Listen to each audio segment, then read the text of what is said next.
안녕하세요. 오늘은 8월 2일 화요일입니다. 오늘은 레위기 18장 19절에서부터 30절까지를 본문으로 큐티 가이드를 시작하겠습니다.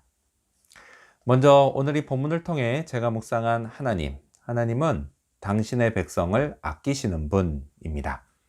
24절 말씀을 읽겠습니다. 너희는 이 모든 일로 스스로 더럽히지 말라. 내가 너희 앞에서 쫓아내는 족속들이 이 모든 일로 말미암아 더러워졌고. 아멘.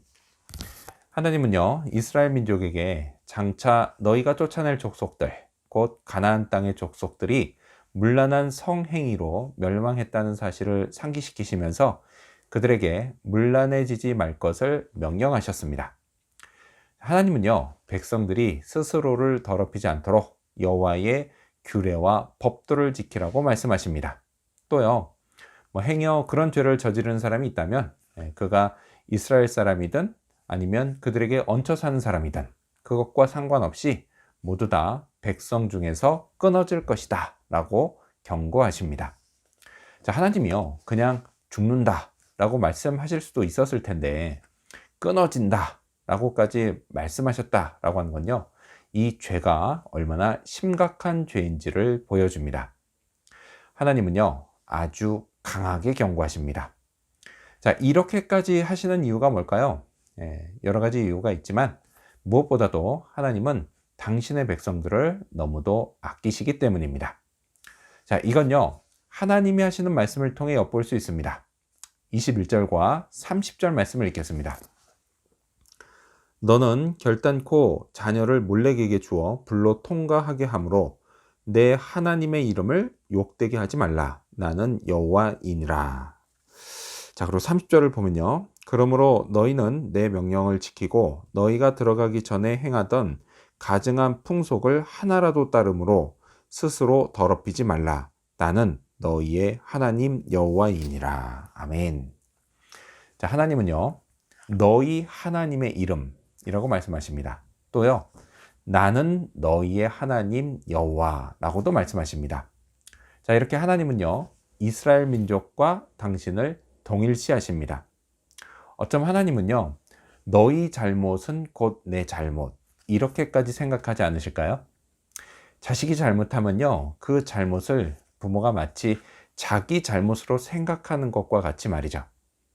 이 정도로 하나님은 당신의 백성을 끔찍히 생각하고 아끼시는 분입니다. 자, 그렇다면 계속해서 오늘 이 본문을 통해 제가 발견한 인간의 모습, 어떤 게 있을까요? 오늘은 가나안 주민들의 문란한 성행위를 볼 수 있습니다. 20절과 22절 그리고 23절에는 가나안 주민들 사이에 만연했던 문란한 성행위들이 나옵니다. 자, 그들은요, 자기 이웃의 아내와 동침했습니다. 자, 그런데요, 성경을 보면 그냥 이웃이라고 하지 않고 내 이웃이라고 말씀합니다. 이건요, 내가 생판 모르는 이웃이 아니라 내가 평소 알고 지내는 이웃이라는 뜻입니다. 자, 그런 관계에서 간통이 벌어지는 건요, 더욱 통탄할 일입니다. 자, 또한 동성 간의 성행위도 만연했습니다. 또요, 짐승과 성관계를 했습니다. 이건 수간이라고도 부르죠. 자, 이런 것들은 하나님이 세우신 창조 질서를 깨는 명백한 범죄 행위입니다. 하나님은요, 가나안이 멸망한 이후로 이런 것들을 지목하셨습니다. 자, 그런데요, 이런 문란한 성행위는 오늘 우리가 사는 세상에도 만연해 있습니다. 더구나 서구 문화는 이런 것들을 죄라고 생각하지 않습니다. 세상은요, 이미 간통을 형사법으로 처벌하지 않습니다. 한때 유행했던 드라마 대사가 있죠. 사랑에 빠진 게 죄는 아니잖아. 바람을 핀 남편이 자기 아내에게 그것도요, 당당히 했던 말입니다. 물론 형사법으로는 죄가 아니죠. 하지만 양심의 법으로는 맞아 죽을 죄입니다. 자, 또한 동성애를 인정하지 않으면요, 인권을 무시한다고 위협받는 세상입니다. 가끔 뉴스에서요, 이슬람 문화권에서 동성애자를 처벌했다, 이런 뉴스가 나옵니다. 그러면서 그런 문화는 매우 진부한 것이라고 하는 뉘앙스를 풍깁니다. 자, 또한 수간도 여전히 자행되고 있습니다. 자, 인간은요, 이런 문란한 성범죄를 개인 성취향의 자유라는 말로 포장해서 아무렇지도 않은 것처럼 만들어 버립니다. 이게요, 오늘 제가 사는 세상의 현실입니다. 자, 그렇다면 끝으로 오늘 이 본문을 통해 나에게 주신 교훈이 뭘까요? 그건 거룩하신 하나님의 뜻을 따르자입니다. 하나님은요, 가나안의 가증한 성풍속을 따르지 말고 스스로를 더럽히지 말라고 명령하십니다. 이유는 분명했습니다. 만일 이 명령을 따르지 않을 경우 그 결과가 너무도 자명했기 때문입니다. 25절 말씀을 읽겠습니다. 그 땅도 더러워졌으므로 내가 그 악으로 말미암아 벌하고 그 땅도 스스로 그 주민을 토하여 내느니라. 아멘. 자, 여기서 땅은요, 단순히 육지가 아니라 공동체를 의미합니다. 가증한 성풍속은 공동체를 더럽힙니다. 그리고요, 이것은 곧 하나님의 심판으로 이어집니다. 땅이 주민을 토해낸다 라고 하는 말은 공동체가 무너지고 인간이 고통을 받는 것을 의미합니다.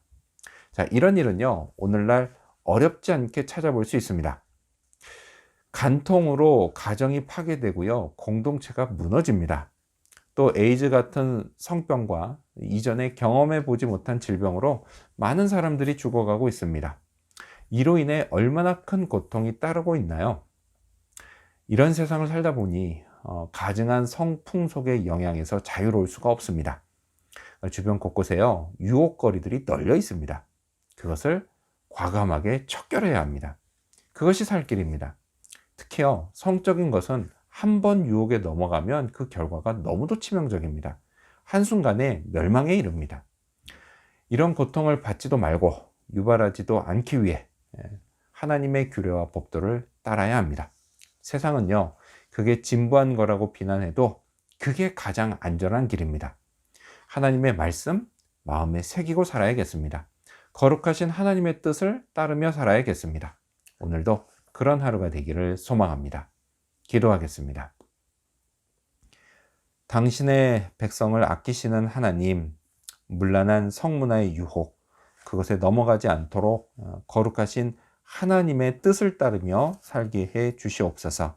오늘도 그렇게 살고 또 그렇게 인도받기를 바라오며 예수님의 이름으로 기도합니다. 아멘.